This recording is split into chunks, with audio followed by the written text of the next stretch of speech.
இவ்வளோ வருஷத்துல நீங்க இவ்வளோ கதைகள், இவ்வளோ வித்தியாசமான கிரைம் த்ரில்லர் செய்திருக்கீங்களே, யாருமே வந்து உங்கள கேட்கவே இல்லையா? உங்க கதைய குடுங்க, நாங்க படம் எடுக்கணும். யாருமே கேட்கலையா? இல்ல, நிறைய பேர் வர்றாங்க. நிறைய பேர் வந்து என்கிட்ட கதை கேட்குறாங்க. ஆனா நான் வந்து அவங்க கூட உட்காந்து கதை பேசுறதுக்கு முன்னாடி என்னுடைய கண்டிஷன் சொல்லுவேன் நான். அதாவது ப்ரொடியூசர் யாரு, அவரை பேச சொல்லுங்க என்கிட்ட. நான் அவர்கிட்ட பேசணும்.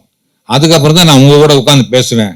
ஆனா உங்க கூட பேசுனா அது படமாகும்னு எனக்கு தெரியாது.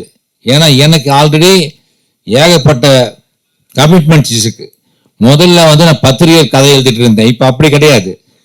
ஓடிடி தளங்களுக்கு கதை எழுதிட்டு இருக்கேன். பீச் ஆப், நோஷன் பிரஸ், அப்புறம் பார்த்தீங்கன்னா ரெப்கோ அப்படின்னு சொல்லி நிறைய வந்து அந்த வெப் தளங்களுக்கு, ரேடியோ ரூம்ஸ், இது மாதிரி வந்து நிறைய அவங்க வந்து புதுசாக எங்கிட்ட கதை கேட்குறாங்க. நான் அவங்களுக்கு வந்து கதை எழுதுக்கு நேரம் எனக்கு பத்த மாட்டேங்குது. சிறுகதைகள், நாவல்கள் எல்லாமே பண்ணிட்டு இருக்கேன் நான். இப்போ இவங்க என்ன பண்றாங்கன்னா, சென்னையிலேருந்து புறப்பட்டு வர்றாங்க, வந்து எங்கிட்ட கதை கேட்குறாங்க. நான் சொன்ன ப்ரொடியூசர் என்ன இல்லை, இனிமே தான் தேடணுங்கிறாங்க ஃபர்ஸ்ட். அப்போ நான் சொன்னேன், அப்படி வந்தால் கதை சொல்ல மாட்டேன்.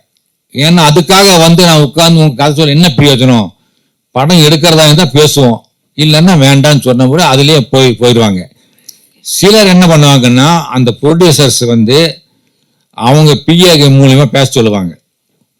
பேசிட்டு சென்னைக்கு வரணும், நீங்க வந்து 15 days எங்க கூட லாட்ஜில் தங்கணும், காலையில் 10 மணிலேருந்து நைட் 10 மணி வரைக்கும் டிஸ்கஷன் போகும் அப்படின்னா நான் அதுக்கு ஒத்துக்க மாட்டேன். ஏன்னா அந்த வயதை நான் கடந்துருச்சேன்.